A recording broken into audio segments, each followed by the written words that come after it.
My man is here. I want to bring him in. We are joined. He's looking cool today. Laith Marouf. Yeah. How you doing, my Hey, man? how you doing?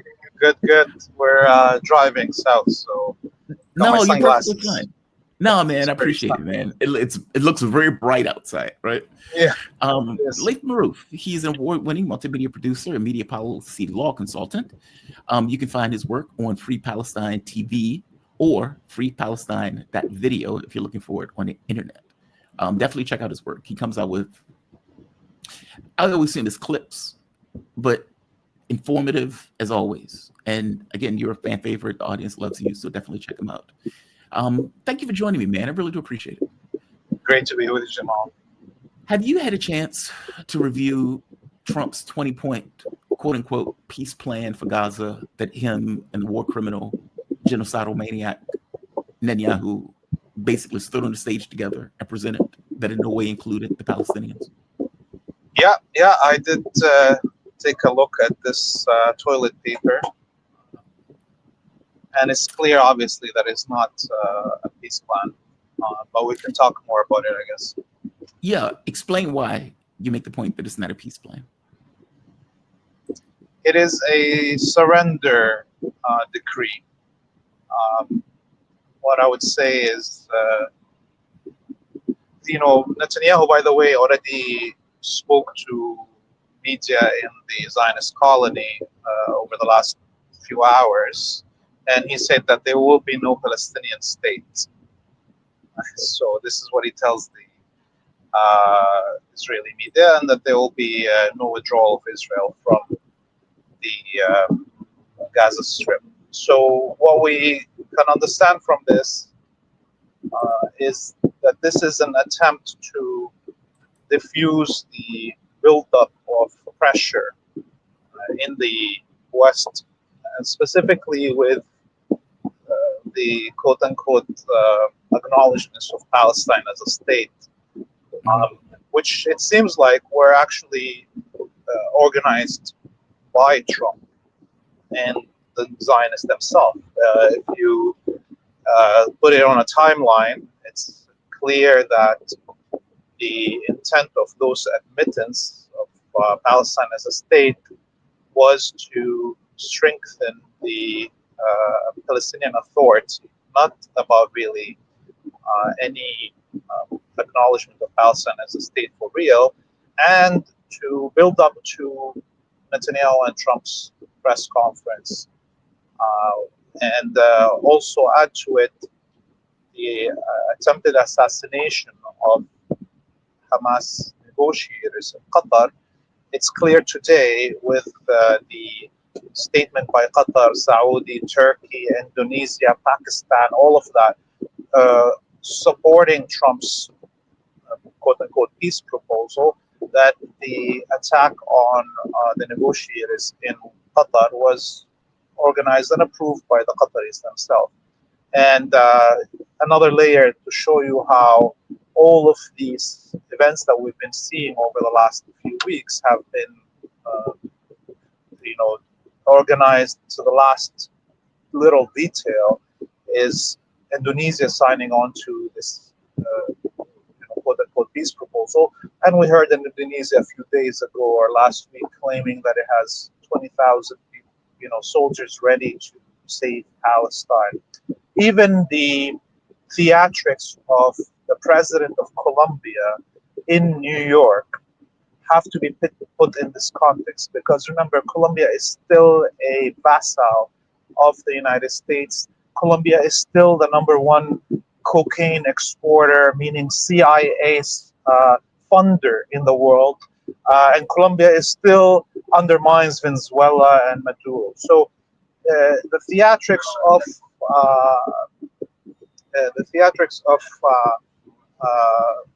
Pedro, talking about an international force to protect the Palestinians again is all to diffuse people's buildup of pressure in the West, in the whole world, where more and more people are willing to take direct action without being prompted, without having organizations behind them or anything like this. This is how much pressure there is now built up in the world where the frustration of average citizens is leading them to possibilities of taking lone wolf actions on behalf of the Palestinian people. So I want to say that this proposal already is rejected, by the way, by Palestinian Islamic Jihad, by the PFLP, and most probably now, as those statements are coming from the various Palestinian factions, that Hamas is waiting for them to finally say also that it rejects it, because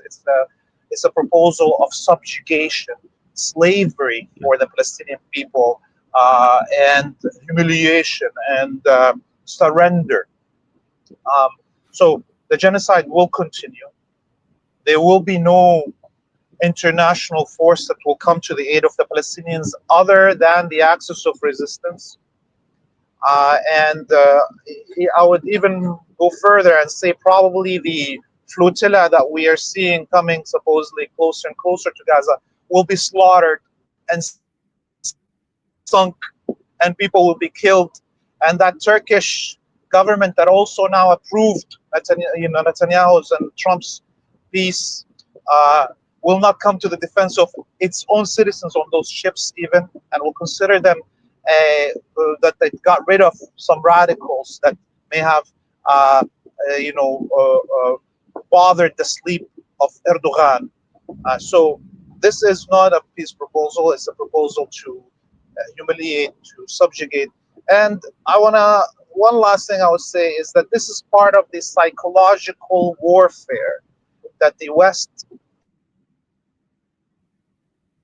is now depending on. The empire, the Zionist empire ruled from Washington, D.C., has lost every military battle.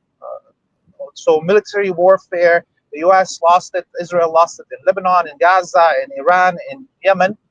They lost the propaganda warfare, and now the only thing that they have left is this psychological warfare. And I would add even the idea of putting Blair as the viceroy that will govern the Gaza is part of this psychological warfare, because there's no one on this planet that doesn't know that Blair is a war criminal that has 1.5 million lives, on his conscience of killing all those Iraqis.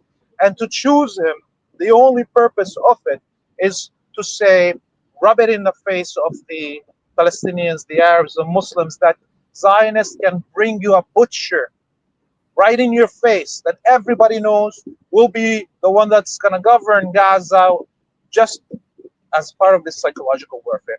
None of this is going to happen. Neither Blair is going to govern Gaza, nor the Palestinians are going to give up, nor is Israel going to be successful in this war, nor will Trump get what he wants. The Palestinians will fight till the last man, woman, and child in Gaza. And at the end of it, before that last child in Gaza dies, there will be no Israel. And I predict today that there will be a civil war in the United States. There will be blood in the streets of the United States before Gaza surrenders. So I agree with you on a lot of that. I agree with you. When the Qatar thing happened, my first thought was, is Qatar part of this? I want to show you the clip just so the audience knows what you're referring to in regards to Netanyahu. This is him before even leaving Washington. Didn't even leave Washington. Listen to what he says.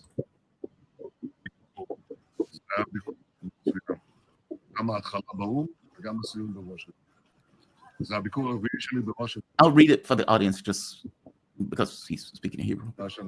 This was the fourth visit to Washington. This was a historic visit. Instead of Hamas isolating us, we turned the tables and isolated Hamas.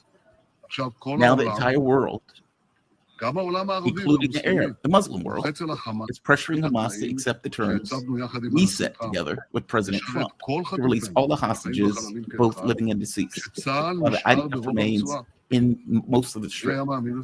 we would have believed, who would have believed? Let's go back 1 second.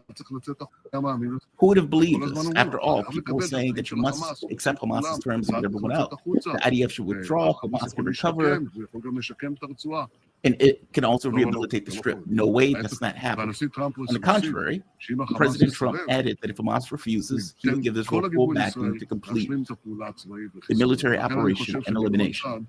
That's why, from my perspective, this and this part is important. They're asking him, is there going to be a Palestinian state?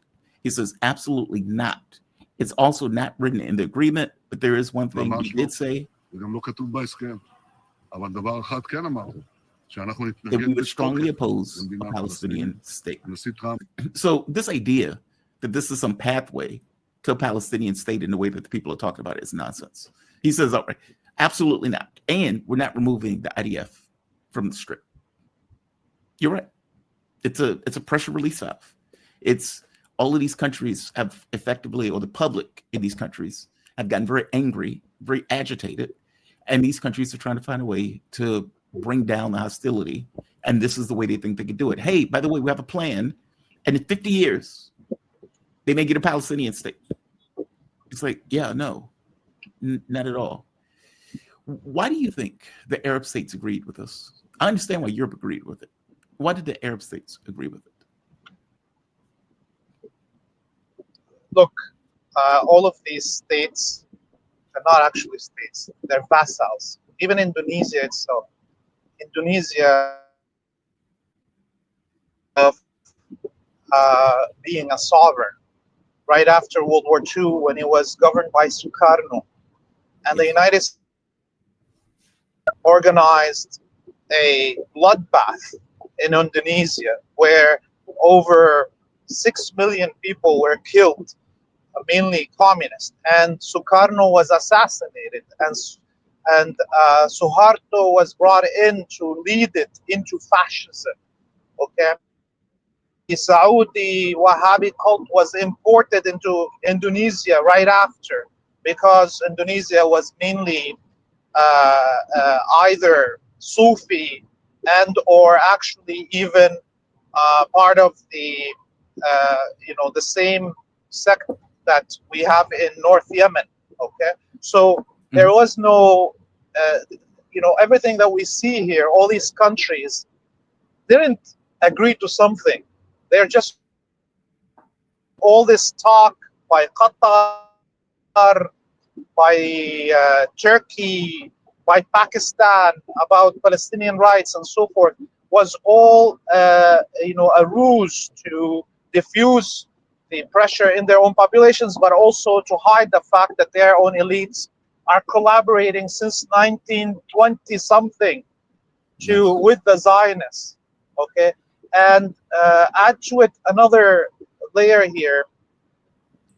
The the leaders in these countries have been waiting for 70 years to kill every resistance around them, to destroy any Arabic state that resisted Zionism and imperialism. And the last state that was sovereign in the whole region was Syria. And today, there is no more Syria. There is no Nasser's Egypt. There is no Saddam's Iraq. There is no Libya of Gaddafi. And there is only vassals.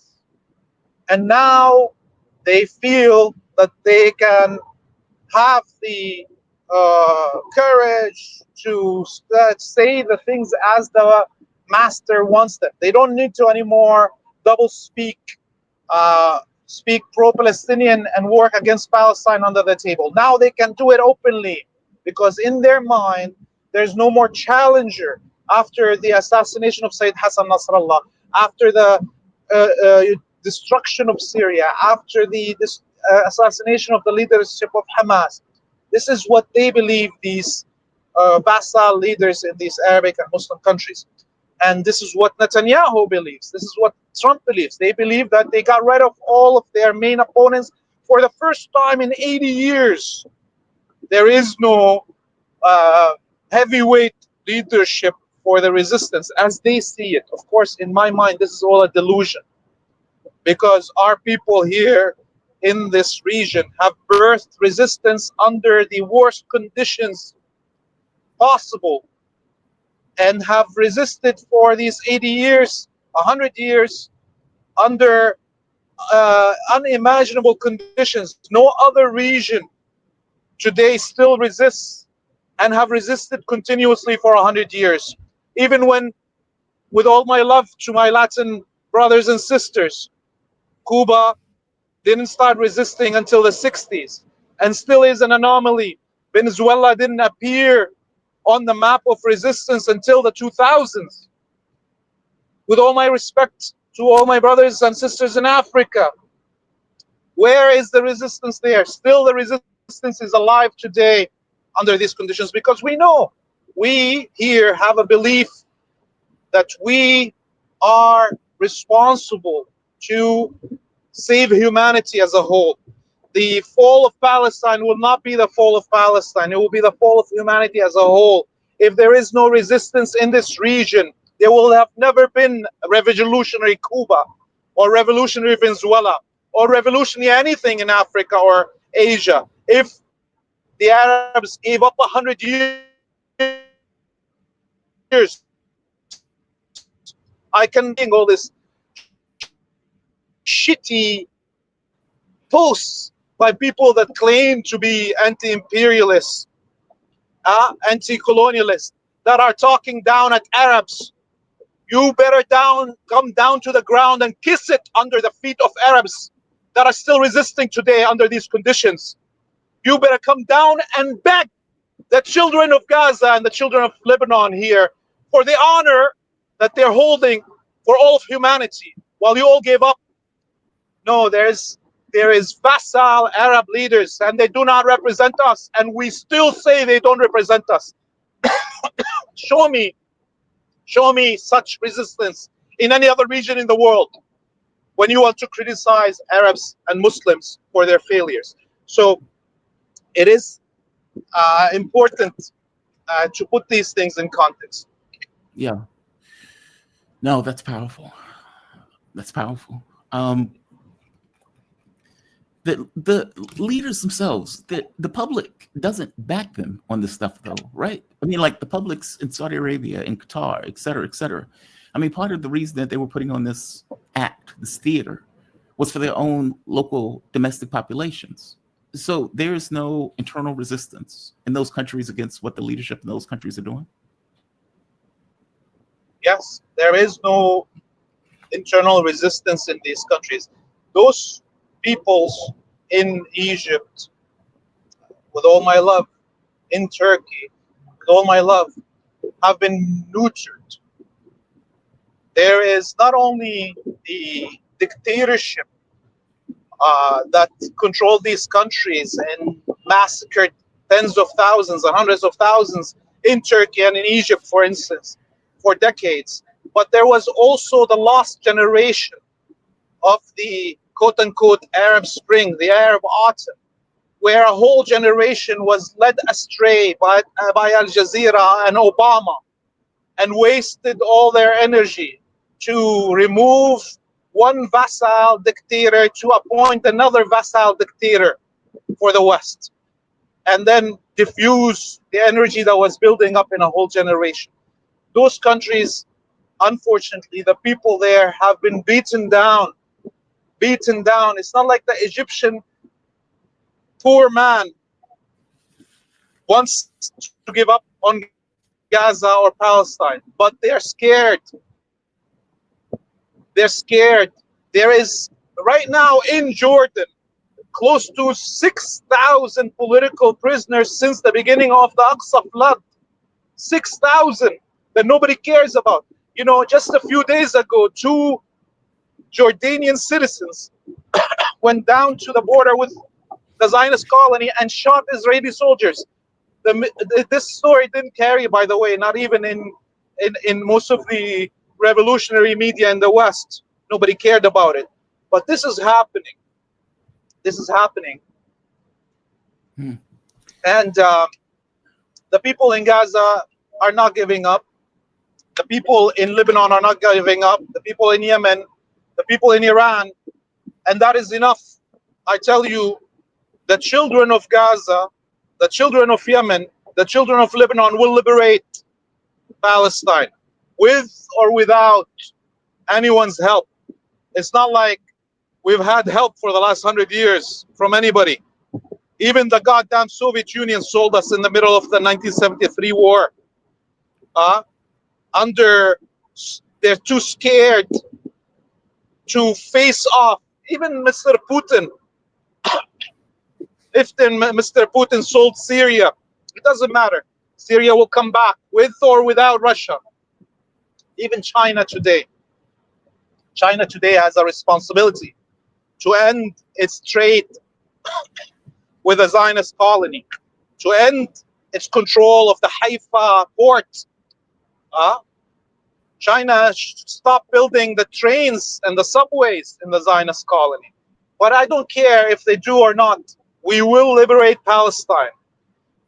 Now, the question that I have for the audience that is in the West that is watching here,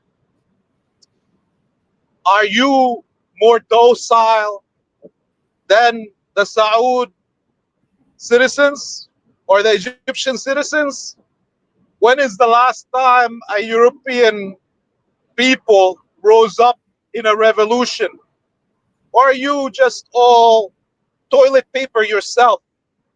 This is what people in the West have to be asking. Don't think about what decisions the Palestinians or the Lebanese or the Iranians should or shouldn't do. What are you doing? What are you doing to free yourself if you don't want to free Palestine?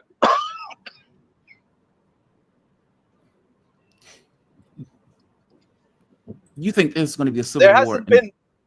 Oh, no, please finish. I'm sorry. I thought you had finished the thought. Please finish. I definitely think there will be civil war because the amount of psychological warfare and repression that is now being meted in the West on their own citizens, and the fact that there is no electoral window for any representation of anti-genocide, anti-colonialism, it means the peaceful paths to change are impossible.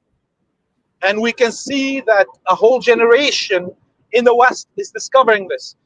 The problem currently is that there is no revolutionary leadership in the West that could take this momentum and take these stray peoples that are looking for some Vassal to carry them into liberation movement, is leaving it where the population now is having to take action by itself individually,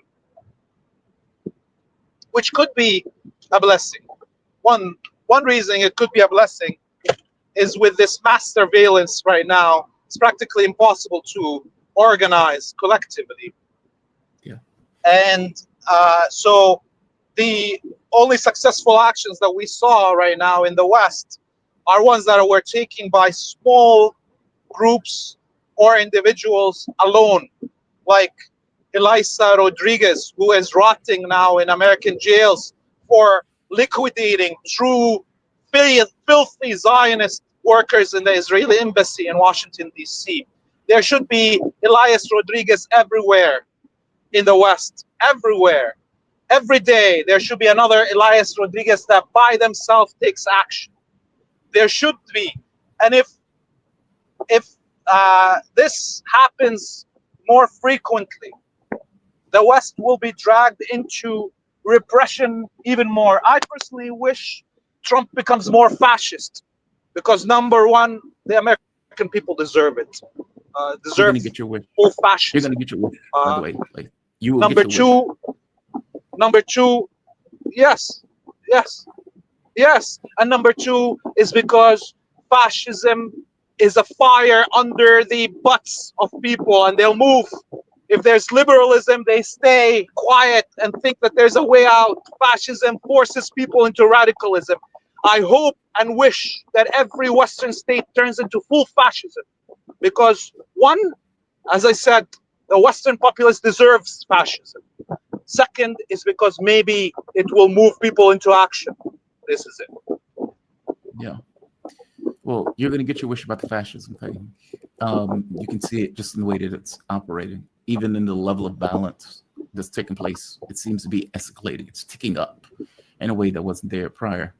Also, you can see in the latest polling that the public has effectively turned against Israel in the United States. The number of people who want stuff sent has plummeted. I mean, the numbers have cratered. So, for example, do you think Israel is intentionally killing civilians? 40% says yes. That was 22% just a few years ago. If you get into civilian deaths, 62% of voters saying Israel's not taking enough precautions. I hate that word precautions, not taking any precautions. If you get into how people view Israel, for the first time, you have 51% of American voters saying we should send nothing to Israel to their benefit. And that number goes up to 65% if you're talking about blacks, 63% for Hispanics.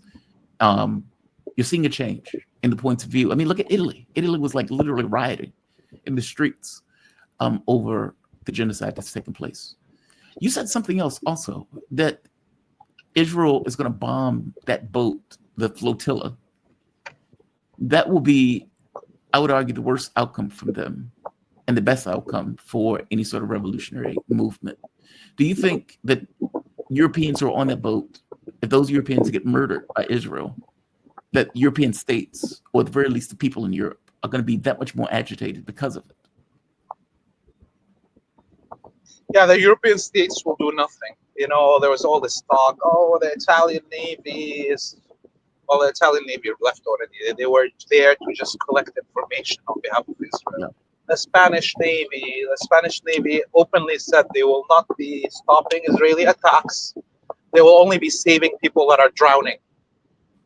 They're there to take the survivors back. The Turks had their drones flying over. What are they doing? Again, collecting information on behalf of the Israelis. That's what they're doing. And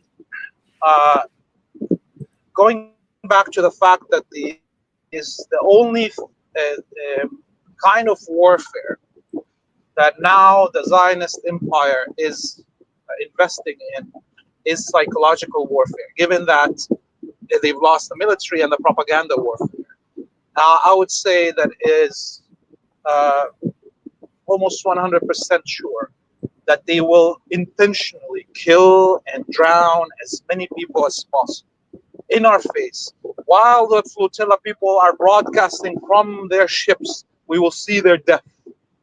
I don't wish that upon them. I wish they would have listened to advice that was given to them to tell, to redirect their flotilla to a more achievable goal of taking over, for instance, the British base in Cyprus, or blockading the Strait of Sicily, or the Strait of Gibraltar.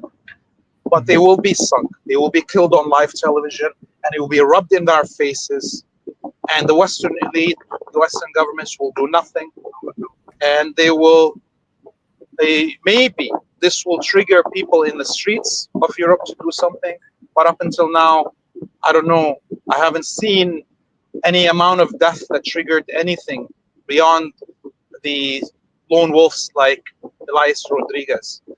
So maybe, I hope maybe that some of these deaths will trigger some action in the population.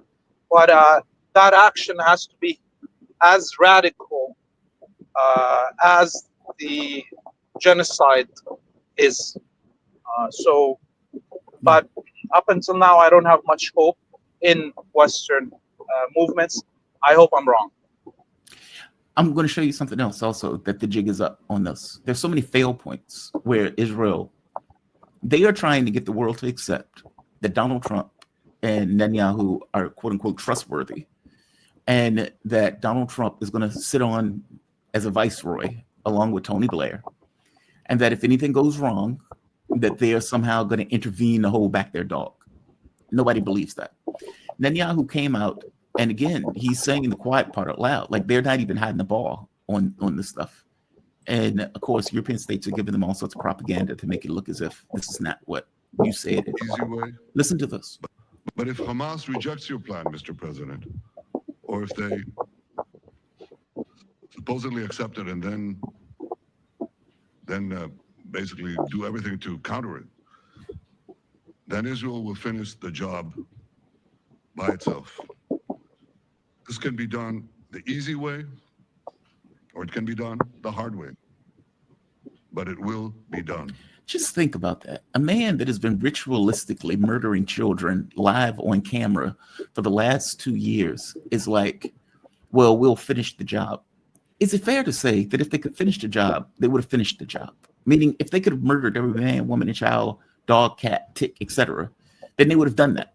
But this deal, on some level, is a way for them to, I don't know, I guess give themselves time or something. The Israeli military obviously couldn't accomplish the objective. Give me your take on that. Do you think that's true? What are your thoughts? I think, look,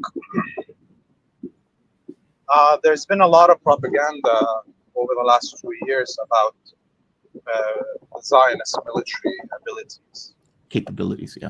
I am 100% sure that it was the Americans that conducted the assassination of Sayyid Hassan al-Islam. I am 100% sure, without any doubt, that it was the CIA behind the Asia terrorist attack. I know much of the Western audience has been conditioned to believe that Jews are the creme de la creme of all of humanity, that Israel and the Mossad have everything under control on every part of the planet, that they are the best soldiers, the best spies, the best musicians, the best doctors, the best everything. Yeah. The truth of the matter is actually they are the worst of everything. The only thing that Israelis and Zionists in general are good at is pedophilia, is pornography, is prostitution of their own women and their own mothers also. That's what they're good at. So can Israel defeat the Palestinians by itself? It never could. Not from day one in 1912 and not today in 2025. Israel will not be conducting these operations by itself. It never could conduct it by itself. It doesn't have the capacity to do so. Their soldiers are such cowards. They cannot confront the Palestinian warriors on the ground. And right now, I would say that the only way the Zionists can finish the job is continue as they are for another year. They are not going to be able to take over Gaza city lightly in a day or two. They haven't been able to take small villages in Gaza Strip in short time and or hold on to them for long. And Right. they're still fighting in those villages. So what we will see right now is a continuation of the same thing, except if they want to use a nuclear weapon on Gaza City. And they've already dropped the equivalent of 12 nuclear weapons on Gaza Strip over the last 2 years and haven't been able to defeat the Palestinians. So in the end, this is all just about psychological warfare. When Mr. Milowski says we're going to finish the job, it's part of his psychological warfare. He can't finish himself, okay? Let alone finish the job, all right? So this is the truth. This is all part of psychological warfare. Don't get dragged down by it. Don't believe anything. Look at what is happening on the ground, on the battlefield. Everything else is just psychological warfare. Israel is already finished. It will drag with it the whole West, and we will all be celebrating as the West ends its 600 years of destroying this planet, just Why do you to say- save this colony. colony of squatters. Yeah. Why do you say it will drag the entirety of the West down with it? Well, look at it this way. Right now, you mentioned all those surveys, right? Yes. And what the West is going to have to do in order to maintain control of their populations without allowing them democratic will is to maximize their suppression. And that's going to have the reaction that everybody expects of militants. And that's going to start civil unrest, civil wars, which is going to disrupt trade, which is going to disrupt education. I mean, I was just reading an article just now before we got on this about a Jewish professor at Cornell University who was teaching a class about Palestine. And the Israeli military sent an agent from Unit 8200, registered in the class, to instigate and to record the discussions in the classroom of the students with the professor. And then they got the professor fired, a Jewish professor. So what I'm trying to say to you is that there is no more academic freedoms, there's no science and pursuit of knowledge, there is no advancement in anything, right? All the advancement of Western society has now put on hold to accommodate the Zionist colony's survival. And not only put on hold in the beginning of this genocide, now is retreat. And as have all studies shown us about stabilities of states, is change from this supposed democracy, freedom of speech, to limit those democracies and freedom of speech will be the trigger of civil war. Okay, this is not something unique for the West.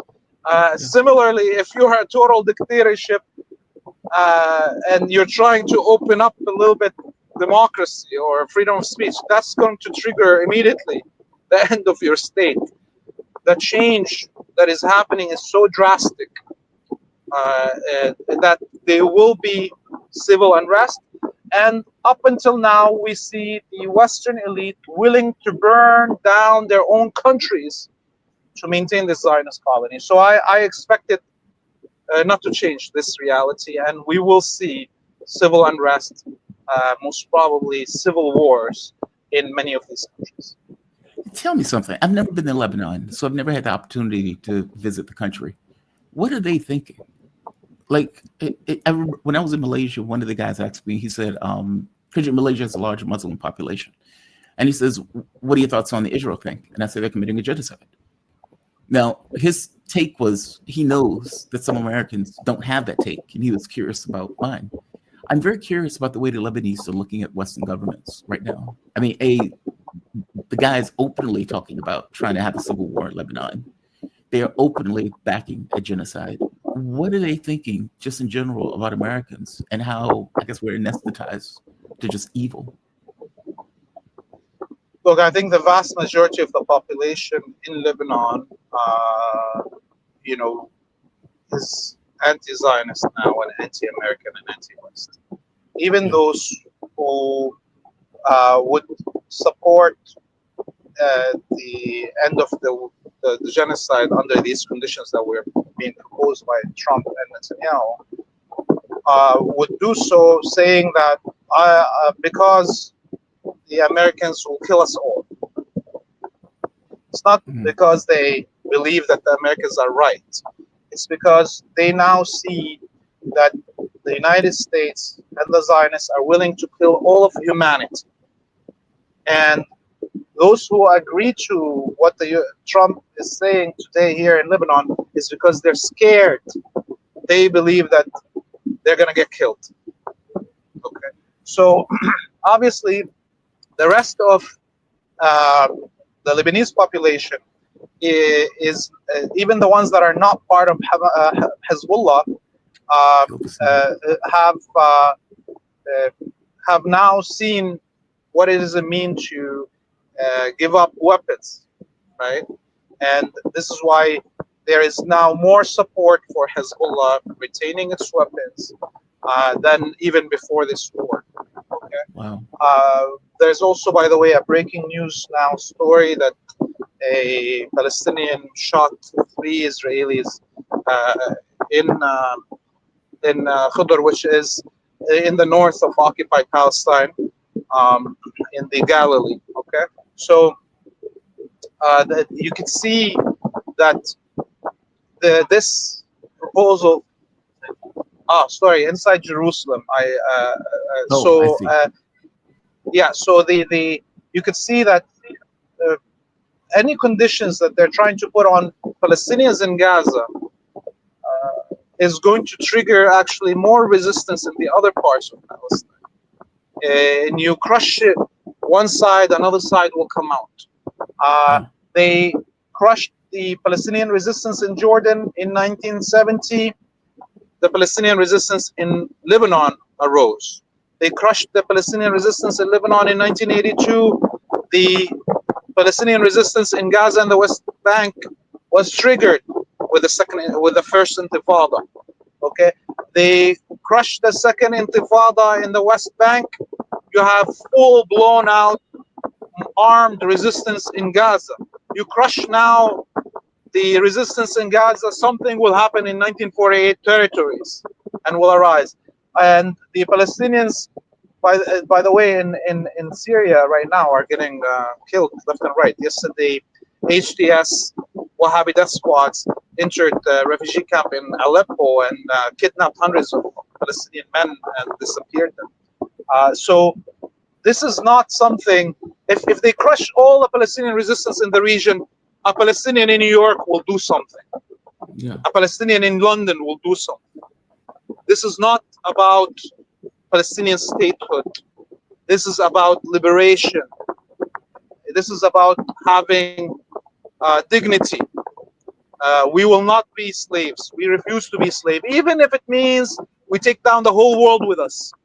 We will take the whole world down with us if the world is not willing to liberate itself from American imperialism and Zionism. We'll take the whole world down with us. This is a promise, not from me. This is, I'm telling you, after reading history and living it for 100 years here in this region, the whole world will not sleep until Palestine is liberated. Laith Marouf. Laith, you have my deepest appreciation, man. Thank you for this. Laith Marouf, he's award-winning multimedia producer and media policy law consultant. You can check out Laith's work at Free Palestine TV, that's on Twitter, or Free Palestine TV and Free Palestine TV that video. That's the other one. Did I get that? No, Free Palestine that video. Yeah, Free Palestine that video. See you later, Jamal. Thank you for this, man. You be safe, okay? Bye-bye. All right. Laith Marouf. Fiery. Laith had a bit of a cold, which is why his voice was straining. But rage. What is the other